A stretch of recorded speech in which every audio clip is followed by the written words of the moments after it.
ఇంటిలో బయట బయలుపెడతాం వాక్యాలు. ఈ ఇంటికి యజమాని దేవుడే అంటాం. అసలు ఎప్పుడైనా ఆయనకి చెప్పి చేస్తావా? నా కుటుంబం మనకు క్రీస్తే అధిపతి అంటాం. వత్తదే పాపం ఆ మాటలన్నీ. ఎప్పుడన్నా యేసు ప్రభువారిని అడిగి నిర్ణయం తీసుకుంటావా? ప్రార్థన చేసి నిర్ణయం తీసుకుంటావా? నీకు తోచిందే, నీ బుర్రకొచ్చిందే ఆలోచన, అదే నీ నిర్ణయం. అట్లా వెళ్ళిపోతావు నీ ఇష్టానుసారంగా. తర్వాత ఏమో బోరుబన ఎట్టయిద్ది అనుకోలేదండి. నువ్వు అలా అనుకోలేదని దేవుడు బైబిల్లో ముందే ఇలాంటి వాళ్ళందరూ నీకు బైబిల్లో పెట్టి వీళ్ళు ఇలా జీవించే చివరికి ఏడుస్తున్నారు, వృద్ధాప్యంలోకి వచ్చేటప్పటికి నువ్వు అలా ఉండొద్దు అన్నాడు. నువ్వు వింటేనేగా. ఈరోజు ఈ మాట మన జాగ్రత్తగా వినండి. కుటుంబము దేవుడిచ్చిన కుటుంబం, గర్భఫలము దేవుడిచ్చిన బహుమానం. ఆ బిడ్డలో తల్లిగా తండ్రిగా నువ్వు వారిని ఎంతగా ప్రేమించాలో ఇరువురిని సమానంగా ప్రేమించు.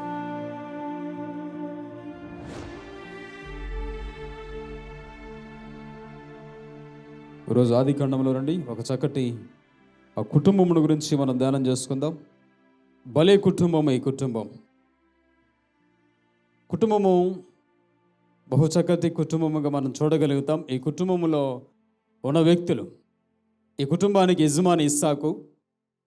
ఇస్సాకు గారి కుటుంబాన్ని మనం ధ్యానం చేసుకుంటున్నాం ఈరోజు. ఇస్సాకు గారి కుటుంబంలో మొత్తం 4 సభ్యులు ఉన్నారు.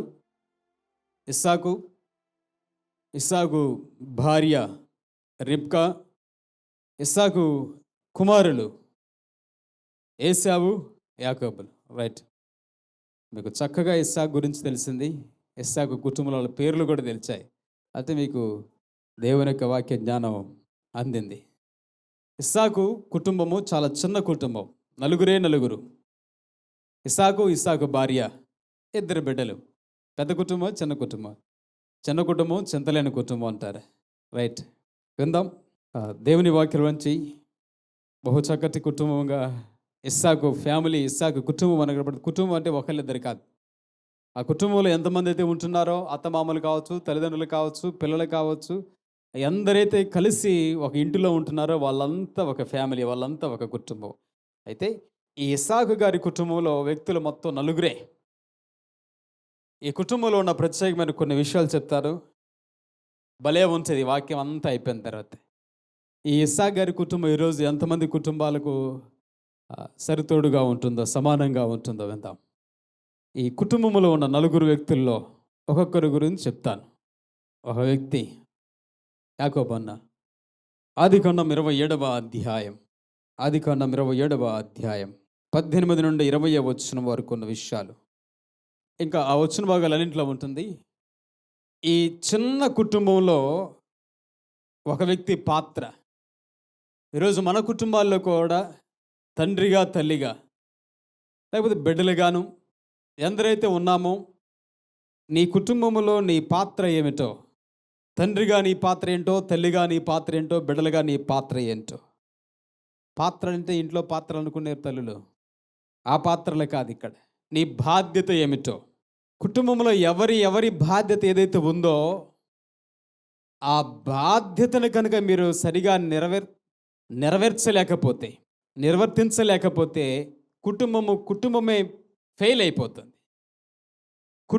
కుటుంబమే నరకంలా మారిపోతుంది. ఎందుకు పుట్టానా ఈ ఇంట్లో, ఎందుకు ఉన్నానా ఈ ఇంట్లోని ఏడవలసిన రోజులు వస్తాయి. కాబట్టి మన కుటుంబంలో దేవుడు కుటుంబమును కట్టాడు. దేవుడు కట్టిన కుటుంబంలో సాతానుడు చొరబడ్డాడు. ఏం చేశాడు? దేవుడు కుటుంబమును కట్టాడు. దేవుడు కట్టిన కుటుంబంలో సాతానుడు చొరబడ్డాడు. సాతానుడు జొరబడిన తర్వాత కుటుంబాలు ఎలా మారిపోతున్నాయో ఆ జ్ఞానమును మనం ఎరిగి వద్దాం. ఇక్కడ ఈ కుటుంబంలో ఒక వ్యక్తి, అతడు యాకోబు చిన్న కుమారుడు. పెద్ద కుమారుడు, చిన్న కుమారుడు. యాకోబు చిన్న కుమారుడు.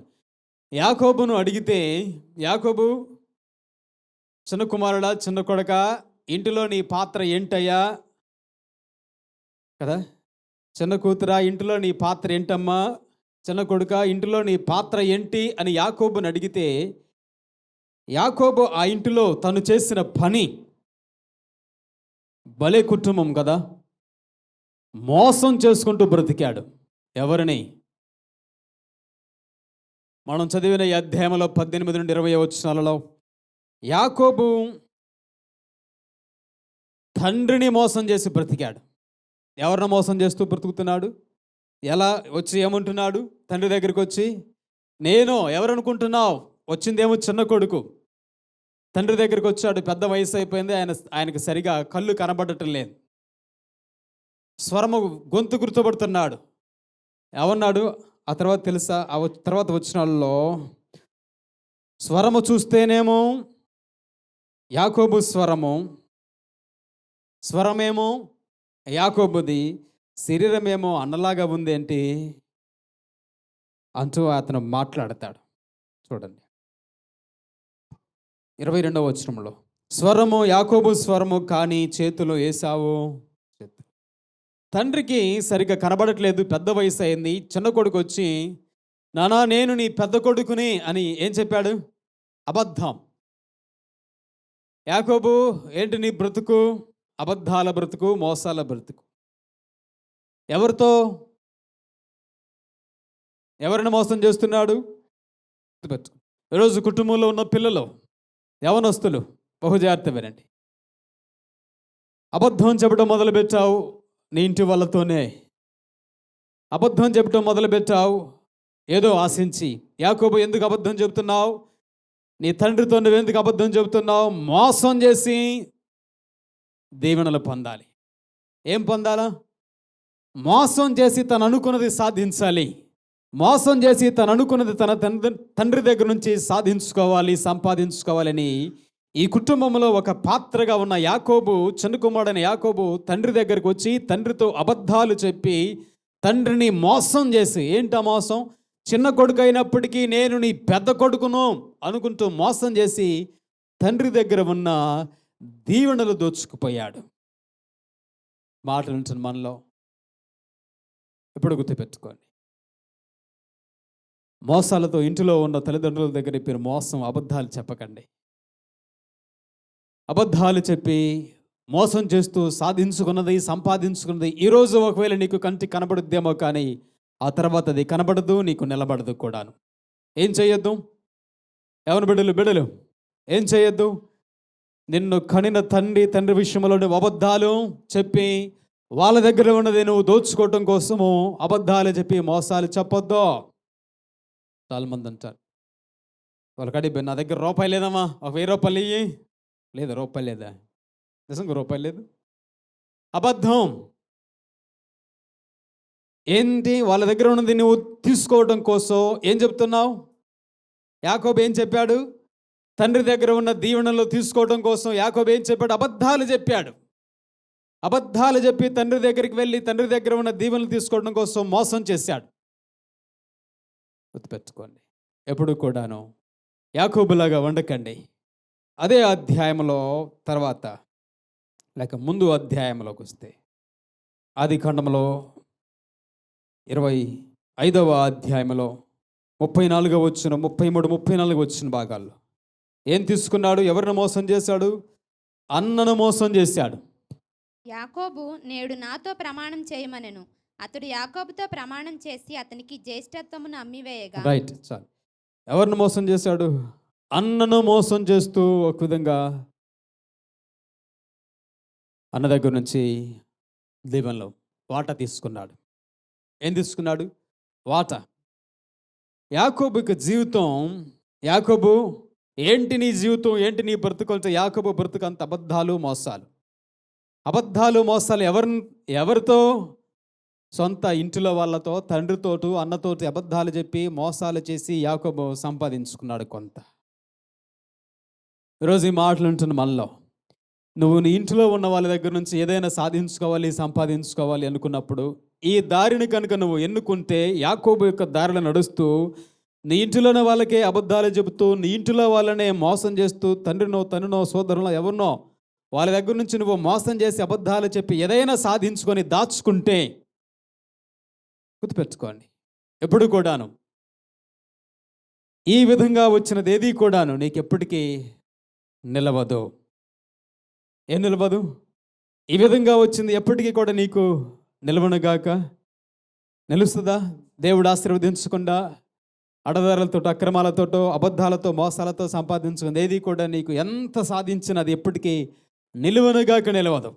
యాకోబు తండ్రిని మోసం చేసి తన అన్నను మోసం చేసి సంపాదించుకున్నాడు, హక్కును సంపాదించుకున్నాడు, దీవెనలు సంపాదించుకున్నాడు.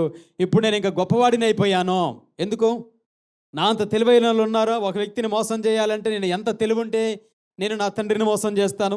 ఒక వ్యక్తిని మోసం చేయాలంటే నా దగ్గర ఎంత జ్ఞానం, ఎంత తెలివితేటలు ఉంటే నేను మోసం చేయగలుగుతాను. కాబట్టి నేను ఇప్పుడు తెలివైన వాడిని, జ్ఞానవంతుడను, నేను మోసం చేశాను, వాళ్ళు వెర్రి వాళ్ళు అయిపోయారు. నేను ఇప్పుడు ఎంతో సాధించాను, సంపాదించుకున్నాను అనుకుంటూ కొద్ది రోజులు గడిపాడు. ఆదికాండం 29వ అధ్యాయం 25వ వచనం. ఆదికాండం 29వ అధ్యాయంలో 25వ వచనం. ఉదయమందు ఆమెను లేయా అని ఎరిగి అతడు లాబానుతో, నీవు నాకు చేసిన పని ఏమిటి? రాహేలు కోసమే గదా నీకు కొలువు చేసి తిని, ఎందుకు నన్ను మోసపుచ్చితివనెను. ఏమైపోయింది? ఏ యాకోబు అయితే మోసం చేసి తన సొంత ఇంటి వాళ్ళను మోసం చేసి సాధించుకున్నాడో, సంపాదించుకున్నాడో, కొద్ది రోజులైన తర్వాత ఇదే యాకోబు మోసపోయాడు. ఏమయ్యాడు? గుర్తుపెట్టుకోండి. మోసం చేసిన వాడు మరొక రోజు ఏం కాక తప్పదు? చెప్పండి గట్టిగా. మోసం చేసిన వాడు మరొక రోజు ఏం కాక తప్పదు? మీరు చెప్పట్లేదంటే ఏమన్నా ఉందా ఏంటి? మోసం చేసిన వాడు మరొక రోజు మోసపోక తప్పదో. యాకోబు తన తండ్రిని మోసం చేసి, తన అన్నను మోసం చేసి, ఎవరినో మోసం చేసి, ఇంటి వాళ్ళను మోసం చేసి, ఏదైతే కూడగట్టుకున్నాడో, సంపాదించుకున్నాడో, యాకోబు జీవితంలో చక్రం తిరిగి వచ్చినట్లుగా తిరిగి వచ్చింది ఒకరోజు. ఆ రోజు యాకోబు, నేను తెలివైన వాడిని, నేను మోసం చేశాను అనుకున్న యాకోబు మరొకరి చేతిలో ఏమయ్యాడు? మరొకరి చేతిలో మోసపోయాడు. ఈరోజు నువ్వు కూడాను గుర్తుపెట్టుకో. వాళ్ళనో వీళ్ళనో నీ తెలివితేటలు ఉపయోగించో, నీ జ్ఞానం ఉపయోగించో, నీ బుద్ధి ఉపయోగించో, అబద్ధాలు చెప్పో, అదో ఇదో సమకూర్చుకొని దాచుకుంటే లటక్కన ఒకడు వస్తాడు నీకు మాయ మాటలు చెప్పి నీ దగ్గర ఉన్నదంతా దోచుకుపోవటానికి. ఏం ఉపయోగం? చివరకు ఏం మిగులుతుంది యాకోబు నీ జీవితంలో అంటే మోసగాడిని అనే బిరుదు మిగులుతుంది. యాకోబుకి వచ్చిన బిరుదు ఏంటి? మోసగాడిని. యాకోబు, నువ్వు సాధించింది, మోసాలు చేసి సాధించింది ఎంత మిగిలింది? ఈరోజు నీ దగ్గర ఎన్ని ఎకరాలు ఉంది, ఎన్ని లక్షలు ఉన్నాయి, ఎంత ఉంది బ్యాంక్ బ్యాలెన్సు? యాకోబు దగ్గర, యాకోబు గారిని అడిగితే ఆదికాండం 32వ అధ్యాయం 24వ వచనంలో, ఆదికాండం 32వ అధ్యాయం 24వ వచనం. యాకోబు ఒక్కడు మిగిలిపోయాను. ఏం మిగిలిపోయింది? ఒక్కడు ఒంటరిగా మిగిలిపోయాడు. సాధించింది ఏమైపోయింది? సంపాదించింది ఏమైపోయింది? అంత బ్యాలెన్స్ ఏమైపోయింది? జీరో. అందరు ఏమైపోయారు? వదిలిపెట్టి వెళ్ళిపోయారు. ఏం మిగిలింది? గుర్తుపెట్టు. భలే కుటుంబం ఈ కుటుంబం. ఈ కుటుంబంలో ఏమున్నాయి? ఈ కుటుంబంలో యాకోబు గారిని కదిలిస్తే ఏముంటుంది? అబద్ధాలు. ఎవరిని ఉన్నారా ఈరోజు ఈ మాటలు వింటున్న మనలో? నీ ఇంటి వాళ్ళనే నువ్వు అబద్ధాలు చెప్పి మోసాలు చేసే వ్యక్తివి. నీ ఇంట్లో ఉన్న వాళ్ళ దగ్గర ఏదో సాధించుకోవడం, వాళ్ళ దగ్గర ఒక 1000 రూపాయలు తీసుకోవడం కోసమో, 5000 10,000 వాళ్ళ దగ్గర ఏమన్నా ఉంటే వాటిని తీసుకోవడం కోసమో, లేనిది ఉన్నట్టుగా అబద్ధాలు చెప్పి మోసాలు చేసి వాళ్ళ దగ్గర కనుక నువ్వు తీసుకొని ఉంటే నిన్ను మోసం చేసి నీ దగ్గర లాగేసేవాడు ఇంకొకడు ఉంటాడు. యాకోబు చేసిన పని అదే. తండ్రిని మోసం చేసి, అన్నను మోసం చేసి, అబద్ధాలు చెప్పి ఏదో సంపాదించుకొని చివరికి వెళ్ళిపోయి మోసపోయి ఉన్నదంతా పోగొట్టుకొని ఏం మిగిలాడు? ఒక్కడు మిగిలాడు. ఇది యాకోబు. యాకోబు ఇక్కడ సక్సెస్ అయ్యాడా? ఏమైనా అబద్ధాలతో మోసాలతో జీవితం ప్రారంభించిన యాకోబు వర్ధిల్లాడా? ఈ రూట్లో మీరు వెళ్ళకండి ఎప్పటికీ. ఈ దారిని మీరు ఎంచుకుంటే జీవితం మోసం అయిపోతుంది. ఇక ఈ కుటుంబంలో ఉన్న రెండవ వ్యక్తి ఎవరు? ఎవరి అక్క పేరు? ఆడలు చెప్పట్లేదు. ఎవరి అక్క పేరు? రిబ్కా. రైట్. కుటుంబము నిలబడటానికి, కుటుంబము కూలిపోవటానికి, కుటుంబంలో ప్రధానమైన వ్యక్తి చెప్పండి ఎవరు? స్త్రీ కాదు, మేమే అనండి. ఎవరు? మీరే స్త్రీలు. కుటుంబము నిలబడటము, కుటుంబముని కూలగొట్టుకోవటం మీ చేతిలోనే ఉంటుంది. అందుకే దేవుడు సామెతల గ్రంథం 14వ అధ్యాయం 10వ వచనంలో అంటాడు, జ్ఞానం కలిగిన స్త్రీ కుటుంబాన్ని కట్టుకుంటుంది, మూర్ఖురాలు తన చేతులతో తన కుటుంబాన్ని ఓడబెరుకుంటుంది. ఇంటికి దీపం వెలిగించగలరు? కాల్చగలం. ఉపయోగించుకొని మీ చేతుల్లో ఉంది. జ్ఞానం కలిగిన వాళ్ళు ఆ వెలుగుతో కుటుంబాన్ని వెలిగించుకుంటారు. అజ్ఞానులు, మూర్ఖంగా ఉన్నవాళ్ళు అదే వెలుగుతో ఇంటికి చిచ్చు పెట్టుకుంటారు. ఇక్కడ ఈ కుటుంబంలో ఉన్న స్త్రీ రిబ్కా. రిబ్కా చాలా చక్కటి అందమైన స్త్రీ. కానీ వాక్యములు వినండి. ఆది కాండములో 27వ అధ్యాయంలో నుండి 6వ వచ్చిన భాగం నుండి. అప్పుడు రిబ్కా తన కుమారుడగు యాకోబును చూచి, ఇదిగో నీ తండ్రి నీ అన్నయ్యని ఏశావుతో మృతి పొందక మునుపు నేను తిని యెహోవా సన్నిధిని నిన్ను ఆశీర్వదించినట్లు నా కొరకు మాంసం తెచ్చి నాకు రుచిగల భోజనములను సిద్ధపరచమని చెప్పగా వింటిని. కాబట్టి నా కుమారుడా, నా మాట విని నేను నీకు ఆజ్ఞాపించినట్టు చేయుము. నీవు మందకు వెళ్ళి 2 మంచి మేక పిల్లలను అక్కడి నుండి నా యొద్దకు తెమ్ము. వాటితో నీ తండ్రికి ఇష్టమైన రుచిగల భోజ్యములను అతనికి చేసేదను. నీ తండ్రి మృతి పొందక ముందు అతడు 6వ వచ్చిన నుండి 13వ వచ్చిన వరకు ఉన్న విషయం చెప్తారు వినండి. రిబ్కా తన చిన్న కొడుకు దగ్గరకు వచ్చింది. చిన్న కొడుకు ఎవరు? చిన్న కొడుకు ఎవరు? యాకోబు. రిబ్కా తన చిన్న కొడుకు దగ్గరకు వచ్చి చెప్పిన సలహా ఏంటో తెలుసా? వినండి. రిబ్కా తన చిన్న కొడుకు దగ్గరికి వచ్చి, అయ్యా, మీ నాన్న నిన్ను, మీ అన్నయ్యని ఆశీర్వదించాలనుకుంటున్నాడు, పెద్ద కొడుకుని.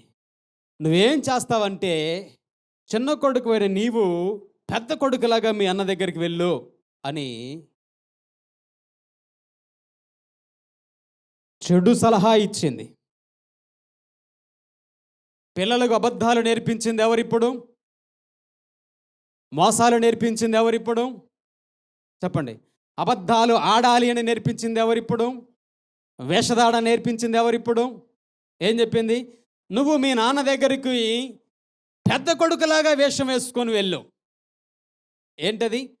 పెద్ద కొడుకులాగా వేషం వేసుకొని వెళ్ళు.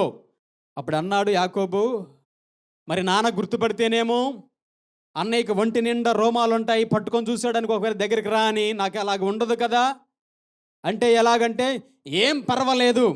అక్కడ ఆ 16వ వచనంలో చెప్పింది, ఏం పర్వాలేదు, అదంతా నేను తయారు చేస్తానని ఒక మేకను చంపేసి మేక చర్మాన్ని ఒలిచి చర్మాన్ని వస్త్రంలాగా కుట్టి చేతుల మీద, మొహం మీద, మెడ మీద ఆ మేక చర్మాన్ని కప్పేసింది.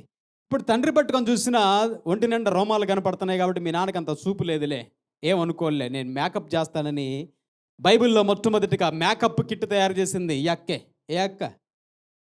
మేకప్ కిట్ తయారు చేసింది. తెలియని వానికి, తెలియని వ్యక్తికి, యాకోబుకు ఏ సలహా ఇచ్చింది? ఉన్నారా ఈరోజు ఈ మాట నుంచి మనలో? ఎవరిని మోసం చేయటానికి? చెప్పండి, ఎవరిని మోసం చేయటానికి? తన సొంత భర్తను మోసం చేయటానికి. రిబ్కా భర్తను మోసం చేయడానికి, ఇస్సాకును మోసం చేయడం కోసం ఒక విధంగా తన చిన్న కొడుకు తప్పుదారి నేర్పించింది. ఈరోజు ఈ మాట ఉంటుంది తల్లిలో, ఎప్పుడు కూడాను ఇంటిలో బిడ్డల విషయంలో ఇలాంటి దారి తప్పే సలహాలు మీరు ఇవ్వకండి. యాకోబు దారి తప్పిపోవటానికి, యాకోబు జీవితంలో మోసాలు, అబద్ధాలు ఆడటానికి కారణం ఎవరో? ఈ తల్లే. చాలాసార్లు తల్లి వెనకేసుకొని వస్తుంది. మంచి విషయాలకి వెనకేసుకురండి. తప్పు చేసినప్పుడు వెనకేసుకో రాకండి. తప్పు చేసినప్పుడు శిక్షించాలి, సరిచేయాలి, క్రమశిక్షణలో పెంచాలి. తప్పు చేసినా వాడికి ఏమీ తెలియదు, రేపు వాడికి ఏమీ తెలియదు, 4 బాత్తాను నిన్ను. ఈ అక్కే నేర్పించింది ఏంటో తెలుసా? ఈ అక్క నేర్పించిన సిద్ధాంతం ఇప్పటికీ ఫాలో అవుతున్నారు.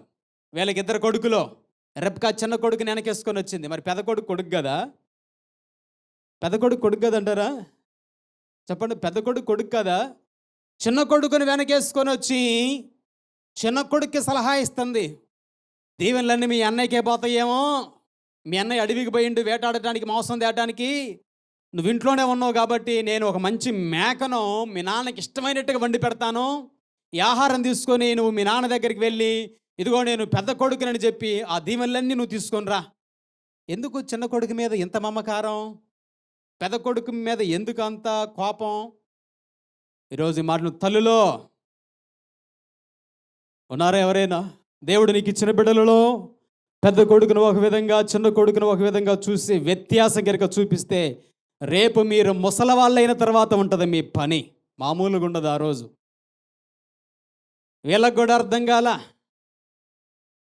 చిన్న పిల్లగాళ్ళు అప్పుడు వీడు నా పార్టీ అనుకుంటూ ఒకళ్ళ చిన్న కొడుకు నా పార్టీ అని, పెద్ద కొడుకు నా పార్టీ, 2 బిడ్డలు. మరి 3వ వాడు ఉంటే ఏం కావాలా? మధ్యలో వాడు ఎవరికి పోవాలా? 2 కొడుకులుంటే పెద్దోళ్ళని ఒకళ్ళని, చిన్నోళ్ళని ఒకళ్ళని పంచుకుంటే మరి మధ్యలో వాడు ఆడికి పోవాలా? ఈ అక్క నేర్పించింది. తల్లికి చిన్న కొడుకు ఇదే ఇప్పుడు హిందువులు కూడా సిద్ధాంతం. ఎవరు కర్మకాండాలు చేస్తారు తల్లి కంటే? ఏమ నేర్పించింది వాళ్ళు పాటిస్తున్నారు. మంచి సలహా కాదు.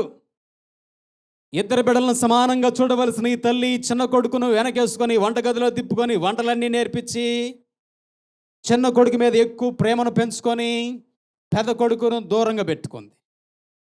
గుర్తుపెట్టుకో, ఈరోజు దేవుడు నీకు ఇచ్చిన అబ్బాయిలు కావచ్చు, అమ్మాయిలు కావచ్చు, ఒకరు కావచ్చు, ఇద్దరు ముగ్గురు కావచ్చు, నలుగురు కావచ్చు, ఎంతమందిని దేవుడు గర్భఫలంగా నీకు ఇచ్చాడో గర్భఫలం అంతా దేవుడిచ్చిన బహుమానమే. దేవుడు లేదు, అందరూ దేవుడిచ్చిన బహుమానమే.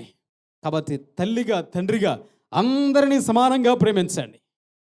సమానంగా కొనివ్వండి. ఏదైనా మీరు తెచ్చినా, ఇవ్వాల్సి వచ్చినా, కొని ఇవ్వాల్సి వచ్చినా, పంచి ఇవ్వాల్సి వచ్చినా సమానంగా ఇవ్వండి. అంతేకాని ఒకళ్ళంటే ఎక్కువ ప్రేమ కాబట్టి ఎక్కువగాను, ఒకళ్ళంటే తక్కువ ప్రేమ కాబట్టి తక్కువగాను అన్నావో ఇప్పుడు తెలియదు నీకు. వీళ్ళ జీవితం కూడా వీళ్ళకి ఇప్పుడు తెలియదా? వీళ్ళు ఎట్ట పంచారు ముసలోళ్ళు అయ్యాక వీళ్ళ పని ఉంది, తర్వాత తెలిసిద్ది మన అధ్యాయాల్లో. ఎక్కడికి పోదు. మనకు ఒక సామెత ఉంది తెలుసా? తాతగా పెట్టిన చెప్ప తలాపునే ఉంటుంది. అట్ ఎక్కడికి పోదు. నువ్వు ఈరోజు ఏమి చేసావో రేపు నీకు అదే చేస్తారు.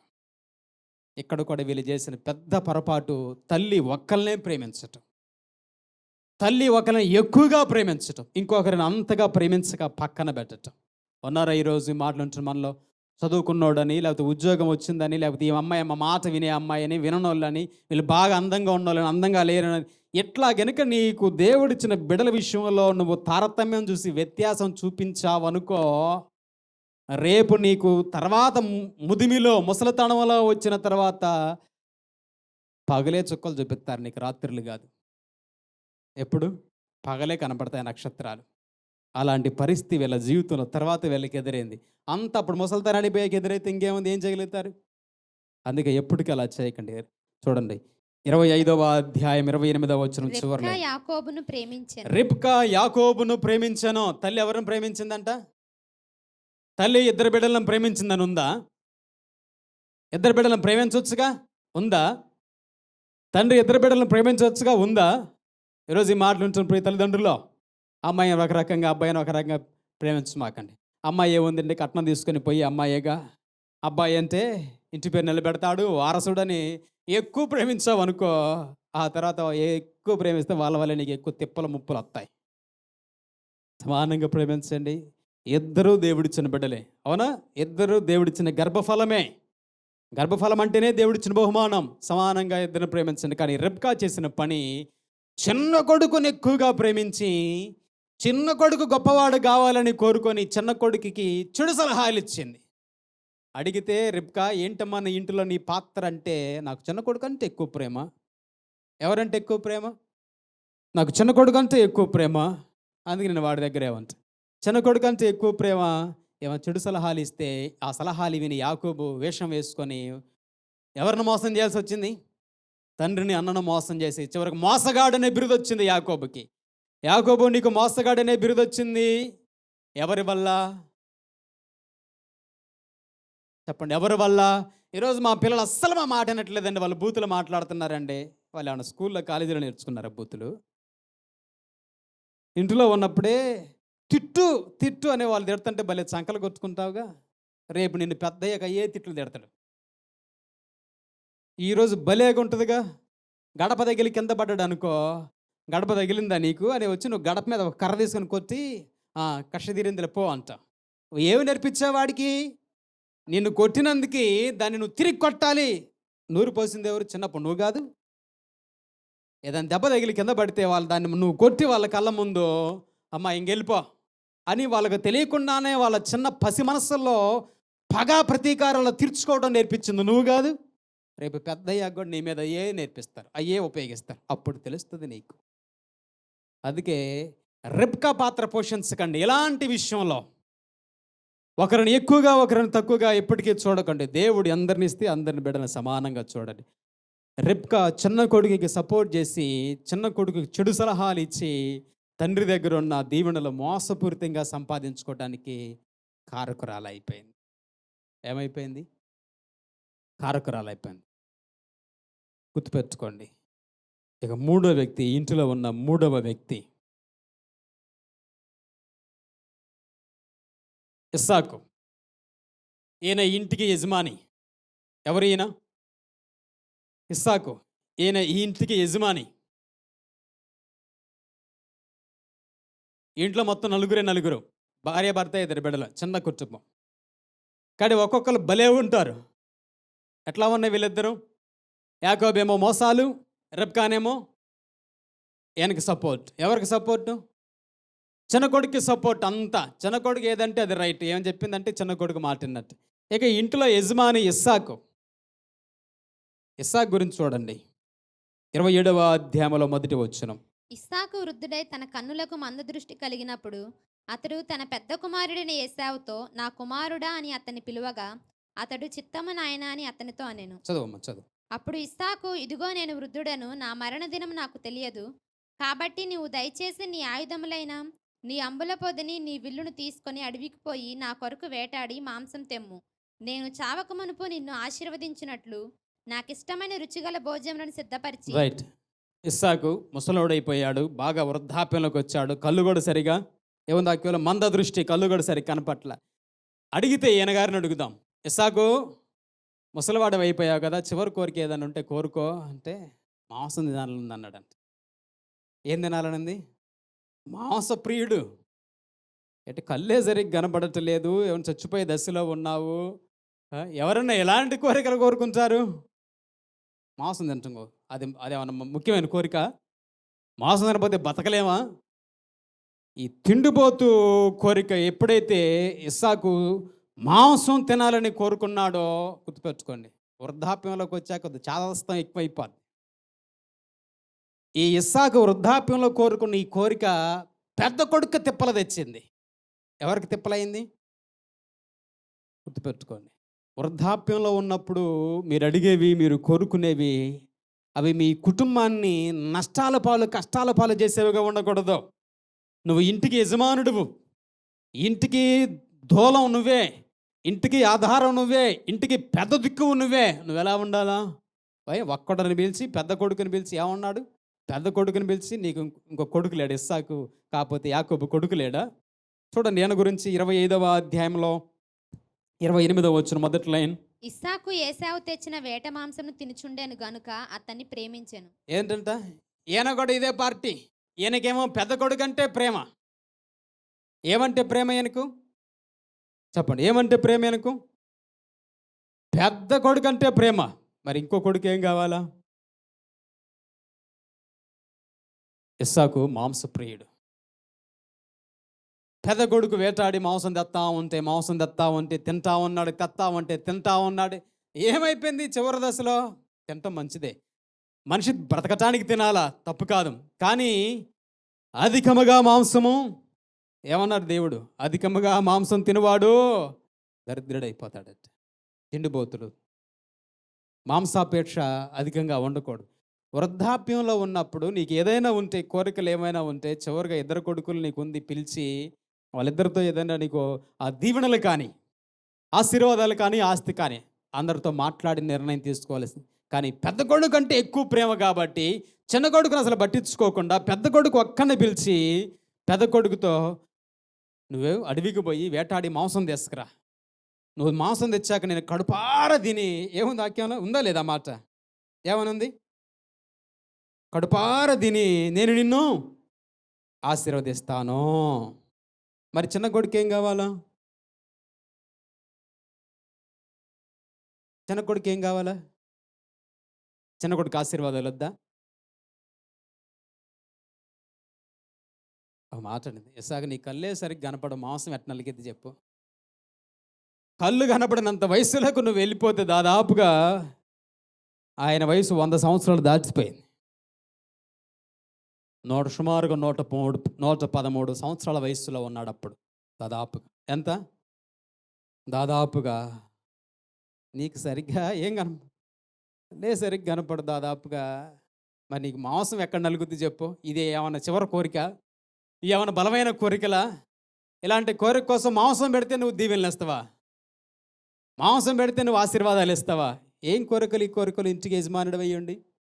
ఈ కుటుంబము భలేగా ఉన్న కుటుంబం, విచిత్రంగాను ఆశ్చర్యంగాను ఉన్న కుటుంబం. ఈ కుటుంబంలో ఒకరికొకరికి ఏమీ లేవు. గమనిస్తున్నారా? రెబ్కా ఇస్సాకు 2 భార్యాభర్తలే. ఒకరికేమో చిన్న కొడుకు అంటే ప్రేమ, ఒకరికేమో ఏమేమో అన్నీ తీసపోయి మోసపోయి చిన్న కొడుకు చెప్పటం. ఏనేదన్నా ఉందంటే పెద్ద కొడుకు చెప్పటం. ఇస్సాకు మాంసాపేక్ష కలిగిన వ్యక్తి. మాంసం ఉంటే ఇంక నాకు చాలులే అనుకుంటూ ఆ కొడుకు ఎప్పుడైతే మాంసం తీసుకొచ్చి తనకు భోజనం పెడుతున్నాడో పెద్ద కొడుకు ఫేవర్ అయిపోయాడు. పెద్ద కొడుకు అంటే ఎక్కువ ఇష్టం పెంచుకున్నాడు. గుర్తుపెట్టుకోండి, ఇది ఎప్పటికీ క్రమం కాదు. దేవుడు ఇచ్చిన ఈ బిడ్డలందరూ భార్యకైనా భర్తకైనా తల్లిదండ్రులకి ఎవరికైనా సరే సమానమే. అలాగే చూడాలి. కానీ నేను అనుకున్నది, నేను చెప్పిన మాట వీళ్ళు విన్నారు కాబట్టి నేను అడిగిన మాంసం తెచ్చాడని ఇస్సాకు, నాకు వంటగదిలో పప్పు డబ్బాలు అందించాడు, గిన్నెలు అందించాడని తల్లి, వాళ్ళిద్దరు చెరొకరిని ఇట్లా ఒక్కొక్కరిని పంచుకున్నట్లుగా ఒక్కొక్కరిని ఎక్కువగా అట్లా ప్రేమిస్తే అన్నదమ్ముల మధ్యలో వైరం ఏర్పడుతుంది. భార్యాభర్తల మధ్యలో పరసందులు వచ్చేస్తున్నాయి. ఇస్సాకు మాంసాన్ని కోరుకొని పెద్ద కొడుకు దగ్గర అయిపోయాడు.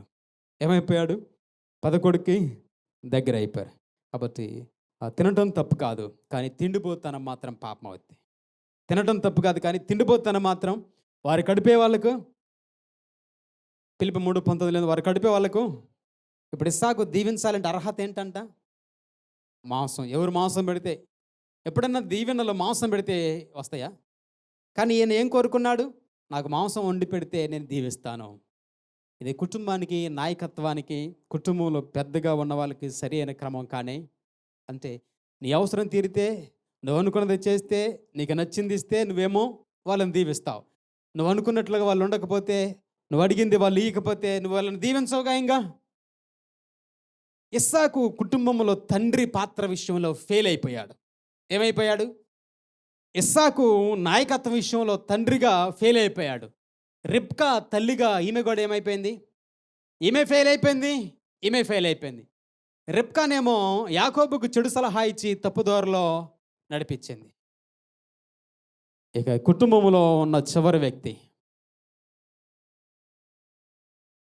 ఏశావు. ఏశావుకు తండ్రి చెప్పే పని ఏంటంటే, నువ్వు అడవికి పోయి జంతువులను వేటాడి మాకు మాంసం తీసుకురా. అడవికి పోయి జంతువులను వేటాడి మాంసం తీసుకురా. కాబట్టి తండ్రి చెప్పిందే ఆలస్యం. ఏశావు ఎక్కడికి పోతున్నాడు? అడవికి పోతున్నాడు. ఎవరి కోసం? తండ్రి కోసం. ఏశావు బ్రతుకంతా అరణ్యాలే. ఏశావు బ్రతుకంతా అడవుల్లోకి పోవటం. ఇంట్లో బోల్డ్ మేకలు ఉన్నాయిగా, గొర్రెలు ఉన్నాయిగా. ఏంటి నువ్వు అసలుకే నీకు 113 సంవత్సరాల వయసులో నీకు ఏ రుచి తెలుసు చెప్పు? కోడి రుచి తెలుసా? ఏట రుచి తెలుసా? మాంసం రుచి తెలుసా? పళ్ళన్నీ ఊడిపోయి సూపే కనపట్లేదు. నీకు ఇంట్లో బోల్డ్ మేకలు ఉన్నాయి, గొర్రెలు ఉన్నాయి.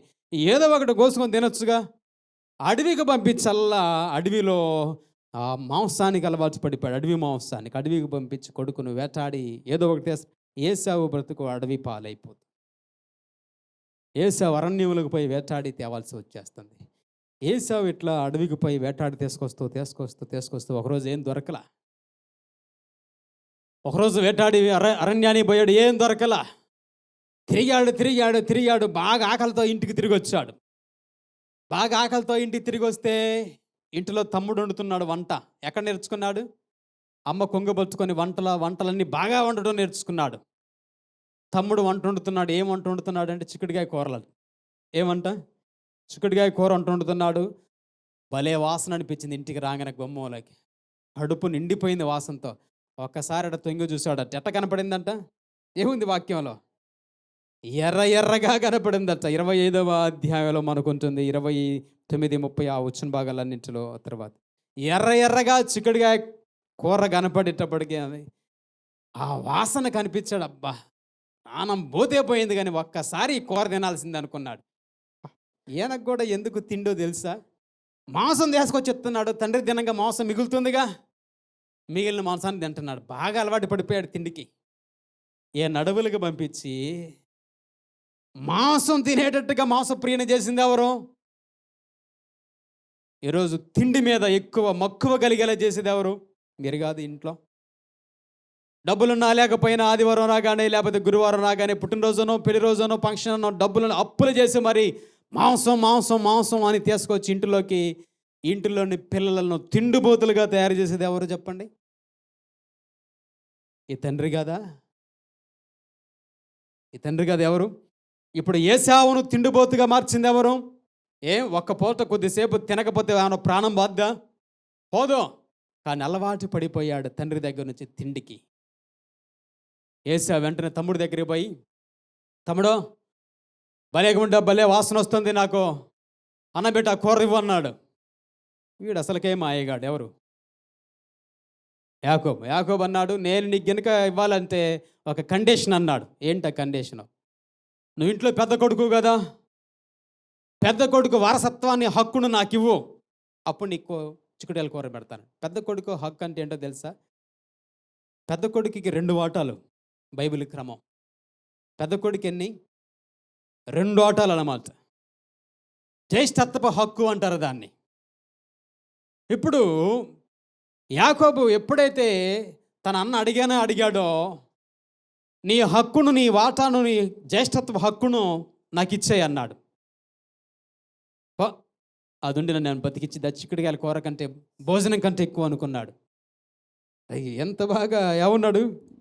జ్యేష్ఠత్వమును అమ్మివేయగా తృణీకరించాడు తేలిక పట్ల. కానీ బైబిల్లో గుర్తుపెట్టింది, పెద్ద కొడుకుకు దేవుడు చాలా బాధ్యతలు ఉంటాయి. పెద్ద కుమారుడు అంటే తండ్రికి మారుగా ఉన్నవాడు అని అర్థం. పనులలోనూ ఆస్తులను అన్నింటిలో రెట్టింపు ఉంటుంది. తండ్రి తర్వాత కుటుంబ బాధ్యతలన్నీ పెద్ద కొడుకు మీద ఉంటాయని ఆ రోజుల్లో బైబిల్లోనూ దేవుడు ఒక క్రమం పెట్టాడు. ఆస్తి పంపకాల దగ్గర కూడా అందరికీ ఎకరం పంచుకుంటూ వస్తే పెద్ద కొడుకు వచ్చి 2 ఎకరాలు ఇచ్చేవాళ్ళు. ఎందుకు? పిల్లలందరూ మిగతా వాళ్ళు చిన్నవాళ్ళే.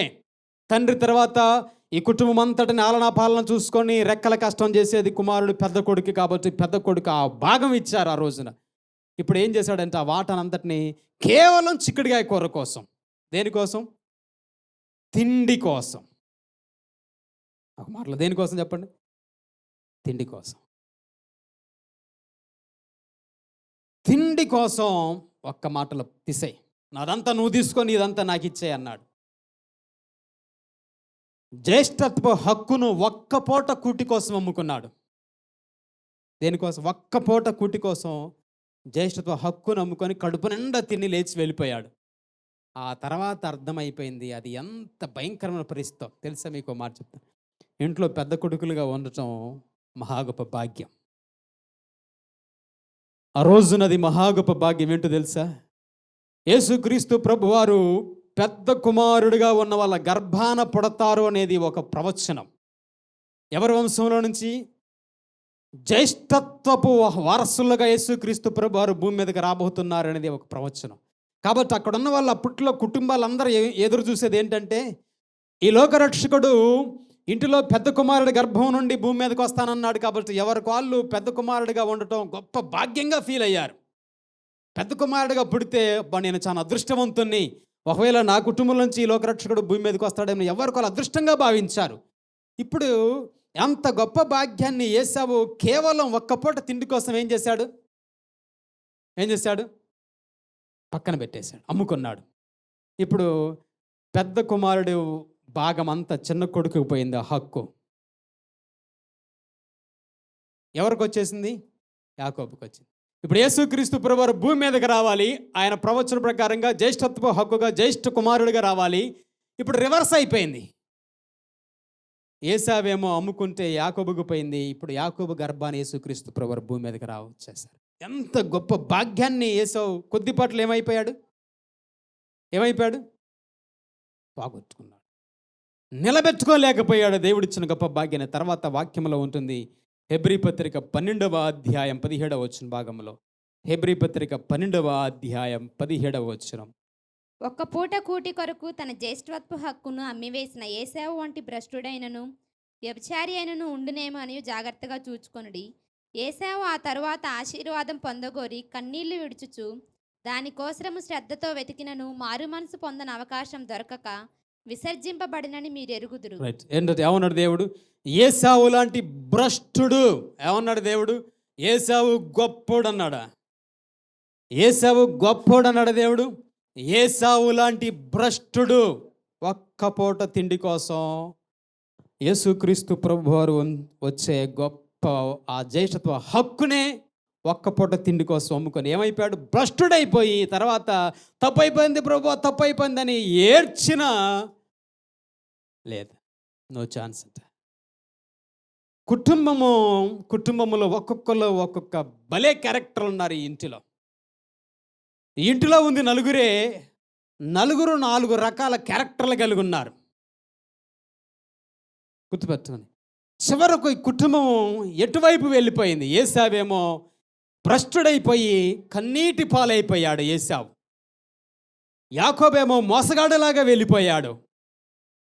రెబ్కానేమో మరొక విధంగా చిన్న కొడుకు మీద ఎక్కువ ప్రేమ చూపించి ఆమె అట్లా ఉంది. ఇస్సాకేమో పెద్ద కొడుకు మీద ఎక్కువ ప్రేమ చూపించి ఇట్లా అయిపోయారు. ఇంటింటికో చరిత్ర, ఇంటిలో ఉన్న ఒక్కొక్కరికి ఒక్కొక్క చరిత్ర. ఇది ఎలా ఉంది ఈ కుటుంబం? చిన్న కుటుంబమే కానీ ఒక్కొక్కరిది ఒక్కొక్క పాత్ర. ఎక్కడ కూడా ఈ ఇంటిలో దేవుడు, ఎక్కడ కూడా ఇంటిలో దేవుని భయమో, ఎక్కడ కూడా ఇంటిలో దేవుని వాక్యమో, ఎక్కడ కూడా ఇంటిలో ప్రార్థన, సహవాసమో, బలిపీఠమో కనబడుతుందా? వినబడుతుందా? కనబడటం లేదు, వినబడట్లేదు. ఎవరికి వాళ్ళ ఇష్టానుసారంగా జీవించుకుంటూ కుటుంబాన్ని అల్లకల్లోలం చేసుకున్నారు. చక్కటి కుటుంబం ఎలా మారిపోయింది? శాపగ్రస్తం. ఇప్పుడు రెబ్కా ఏసాగులు ముసలు అయ్యారు. ఏమయ్యారు? వాళ్ళు ముసలి వాళ్ళు అయిపోయారు. వీళ్ళు ముసలోళ్ళు అయ్యేటప్పటికీ ఏసావు మంచి వయసులోకి వచ్చాడు. మంచి వయసులోకి ఏసావు వచ్చి వీళ్ళు చిన్నప్పుడు వీళ్ళు ఏం చేశారు చెప్పండి? చెప్పాక ఇందాకే ఏం చేశాడు? పంచుకుంటారా? తల్లి, నేనంటే నీకు ఇష్టం లేదా? నీకు తమ్ముడంటేనే ఎక్కువ ఇష్టమా? నేనంటే నీకు పెద్ద ఇష్టం లేదు. పెద్ద కొడుకు నేనంటే నీకు నచ్చదా? నీ పని ఇప్పుడు చెబుతానని తల్లి తండ్రి ముసలోళ్ళు అయ్యాక ఏసావు ఎన్ని ఇబ్బందులు పెట్టాలో అన్ని ఇబ్బందులు పెట్టాడు. వాళ్ళను వాక్యములో ఉంటుంది. మనోవేదన అంటే రైట్. చూడండి ఆ వచనం. వీరు ఇస్సాకునకు రిబ్కాకును మనోవేదన కలుగజేసిరి. ఏ వేదన కలుగజేశారు? మనోవేదన అంటే ఆ వచనం 26వ అధ్యాయము చివరి వచనం, చివరి లైన్. వృద్ధాప్యంలో ఉండగా వీళ్ళకి అసలు ఆనందమే లేదు. ఇంకా వృద్ధాప్యంలో ఉండగా సంతోషమే లేదు. అంత మానసికమైన వేదన, ఎవరికి చెప్పుకొని తగ్గని బాధలు. ఎందుకు నీకు ఎంత వేదన? ఇప్పుడు ముసలితనంలో కూర్చొని హాయిగా సంతోషంగా ఉండాల్సిన నువ్వు ఏమైపోయింది? మానసికమైన భయంకరమైన వేదన వచ్చింది. ఎందుకు చెప్పండి? ఎందుకు వచ్చింది వీళ్ళకి? వీళ్ళేం చేశారు? ఏం చేశారు? చెరొకల్ని తల్లి ఏమో నాకు చిన్న కొడుకు ఇష్టం, తండ్రి ఏమో నాకు పెద్ద కొడుకు అంటే ఇష్టం అనుకుంటే ఇద్దరు అన్నదమ్ముల మధ్యలో వీళ్ళు వైరం పెట్టారు. అన్నదమ్ముల మధ్యలోనే సమస్యలు తీసుకొచ్చారు. ఇద్దరు అన్నదమ్ములు ఏమైపోయారు? చివరికి పెద్ద భద్రశత్రువులు అయిపోయారు. ఏసావు ఏం చేయాలనుకోండి? యాకోబుని చంపాలి అనుకొని 400 మందితో బయలుదేరి వచ్చాడు. అన్నదమ్ముల మధ్యలో వైరం పెట్టడానికి కారకులు ఎవరు? సమానంగా ప్రేమించావా తల్లి తండ్రి? నువ్వు నీ బిడ్డలు సమానంగా ప్రేమిస్తూ వస్తున్నావా? చెడు సలహాలు, అబద్ధాలు చెప్పు. మీ నాన్నకి అయినా తప్పు కాదు, అప్పుడప్పుడు అబద్ధాలు చెప్పాలి. మనోళ్ళు కూడా అన్నారు కదా 1000 అబద్ధాలు చెప్పైనా చెప్పండి కదా. మనోళ్ళు అన్నారు కదా, ఇప్పుడు నువ్వు 1000 అబద్ధాలు చెప్పి వాడికి పెళ్లి చేస్తే ఆ తర్వాత వాళ్ళు కూడా నీకు అబద్ధాల జీవితం అయిపోద్ది. అబద్ధాలు నేర్పించింది తల్లి యాకోబుకి, మోసం చేయడం నేర్పించింది తల్లి యాకోబుకి. అమాయకంగా ఏమీ తెలియని పిల్లలకు అబద్ధాలు, మోసాలు నేర్పించి జీవితం అంత నరకంలాగా మార్చింది ఎవరో? నువ్వు కాదు. మాంసమో కావాలని ఇంటిలో కొడుకులను మంచిగా పెంచాల్సిన దానికి పోయి నువ్వు నీ బిడ్డల మాంసం మీద తిండి. ఏం తిండి ఇది? మామూలు తిండి కదా, మాంసం మీద. మన భాషలో మాట్లాడు. ఆ వయసులో నీకు అంత అవసరమా చెప్పండి? అంత మాంసం తినడం కోసం నీ కొడుకుని బాధ్యత లేకుండా అడవికి పంపించే రోజు అంత అవసరమా? కొడుకునేమో అడవుల పాలు చేసి, పెద్ద కొడుకు ఇంటిలో ఉండట్లేదు అన్నట్టుగా పెద్ద కొడుకుని అడవుల పాలు చేసి మాంసం తీసుకొచ్చి కొడుకు కూడా ఏం నేర్పించావు? తండ్రిగా నీ తప్పు కాదు, చిన్న కొడుకుని తయారు చేసిన తల్లిగా నీ తప్పు కాదు. అన్నదమ్ముల మధ్యలో, ఇద్దరి మధ్యలో ఒకరి పట్ల ఒకరికి ప్రేమను పెంచవలసిన దానికి బదులు, ఒకరి పట్ల ఒకరికి అనురాగం, ఆత్మీయతను పెంచాల్సిన దానికి బదులు, అన్నదమ్ములైనా అక్క చెల్లెలైనా పెంచాల్సిన దానికి బదులు వాళ్ళ మధ్యలోనే వైరం పెట్టింది తల్లిదండ్రులు, నువ్వు కాదు. ఈరోజు 7 ఏముంది వచనంలో? వారు వృద్ధాప్యంలో మనోవేదన. ఈరోజు ఎవరిని ఏడుపావు? ఈరోజు నీ బాధ ఎవరు తగ్గిస్తారు? ఆ రోజు నువ్వు విత్తావు, ఈరోజు నువ్వు కోస్తున్నావు.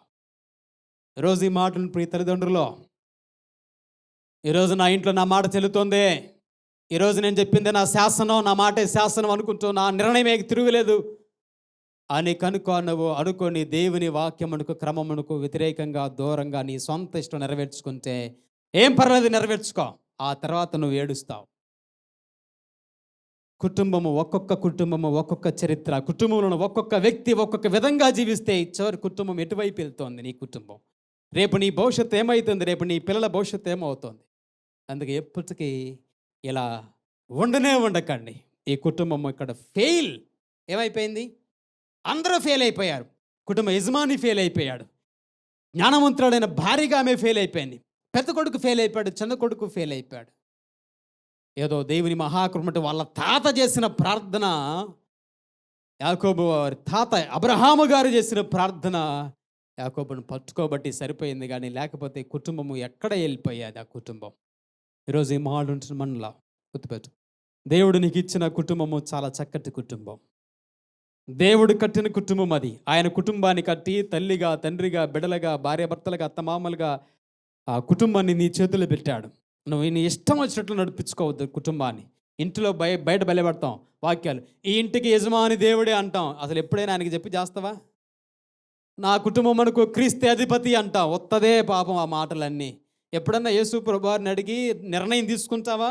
ప్రార్థన చేసి నిర్ణయం తీసుకుంటావా? నీకు తోచిందే, నీ బుర్రకు వచ్చిందే ఆలోచన, అదే నీ నిర్ణయం. అట్లా వెళ్ళిపోతావు నీ ఇష్టానుసారంగా. తర్వాత ఏమో బోరున ఎట్టయిద్ది అనుకోలేదండి. నువ్వు అలా అనుకోలేదని దేవుడు బైబిల్లో ముందే ఇలాంటి వాళ్ళందరూ నీకు బైబిల్లో పెట్టి వీళ్ళు ఇలా జీవించే చివరికి ఏడుస్తున్నారు, వృద్ధాప్యంలోకి వచ్చేటప్పటికి నువ్వు అలా ఉండొద్దు అన్నాడు.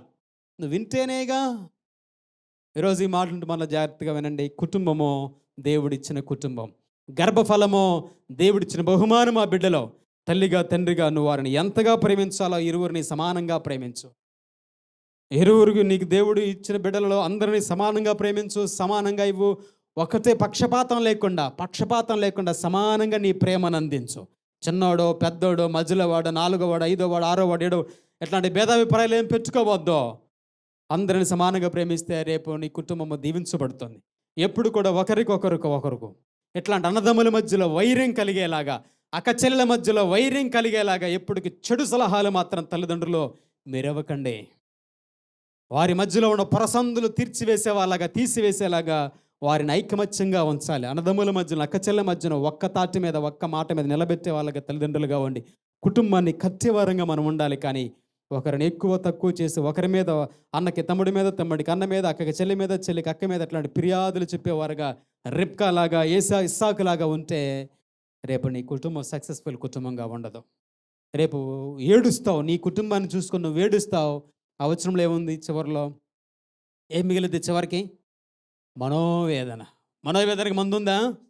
ఏ హాస్పిటల్లో ఇస్తారు? ఏ హాస్పిటల్లో దానికి మందు ఉండదో.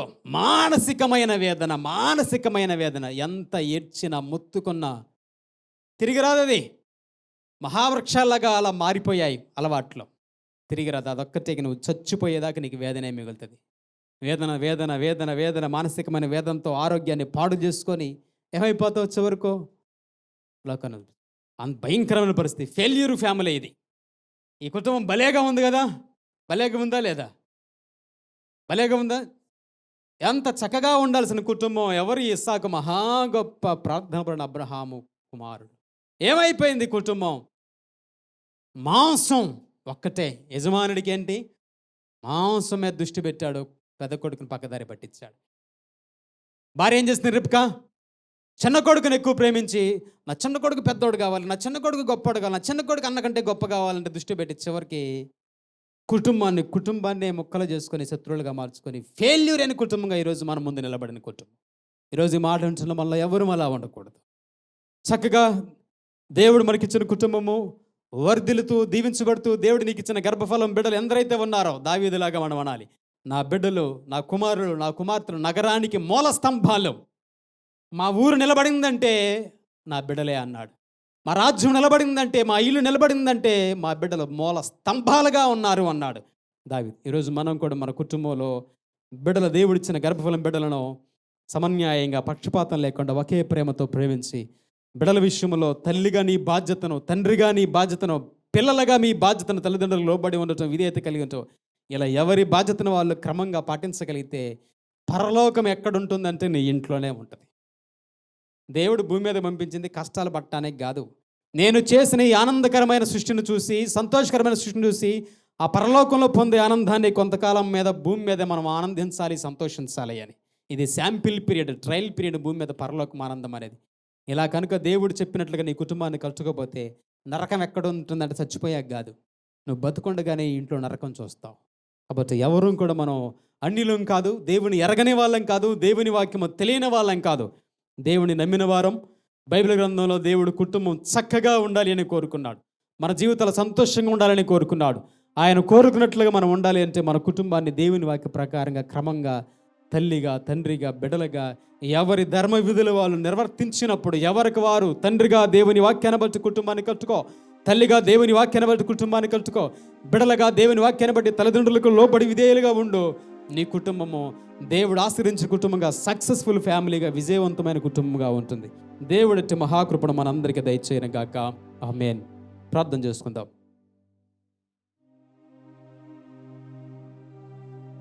పరిశుద్ధుడా, ప్రేమగల తండ్రి, సర్వోన్నతుడా, సకల ఆశీర్వాదములకు కారణభూతుడైన మా ప్రభు, ఉదయకాల సమయంలో మరొకమారు నీ ఉన్నతమైన ఘనమైన శ్రేష్టమైన బలమైన నామమునకు వందనాల స్తోత్రములు రాయరా.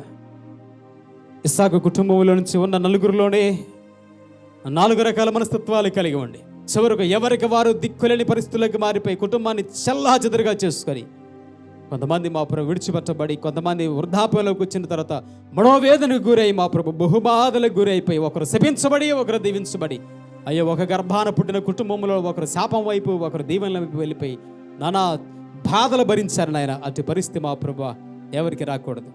ఈరోజు మీ మాటలు విని, ఈరోజు మీ వాక్యం విని ఎందరైతే మా ప్రభు వారి కుటుంబంలో వారిలో ఉన్న లోపముల బలహీనతలు సరిచేసుకొని సరిదిద్దుకొని, అయ్యా ఈరోజు మీరు నాతో మాట్లాడారు ప్రభు, నేను మా కుటుంబాన్ని మీ వాక్యానుసారంగా చిత్తానుసారంగా సరిచేసుకొని కట్టుకుంటాను అనుకుంటున్నారో అతి ఒక్కరి ప్రతి ప్రార్థన మీరు ఆలకించండి. నేను ప్రతి కుటుంబాన్ని చక్కగా కట్టండి. మెదుట నిలబడినప్పుడు మా ప్రభు సంతోషకరమైన కుటుంబంగా వారు ఉండుటకు సహాయం చేయండి నాయన. అనేకులకు దీవెనకరంగా ఆశీర్వాదకరంగా ప్రతి కుటుంబం వర్ధినట్లుగా మీ సహాయం చేసి కుటుంబాన్ని కట్టుమని మెలకై జ్ఞాపకం చేసుకురమని క్రీస్తు యేసు పరిశుద్ధ నామమున అడిగి వేడుకొంచున్నాం తండ్రి. ఆమేన్.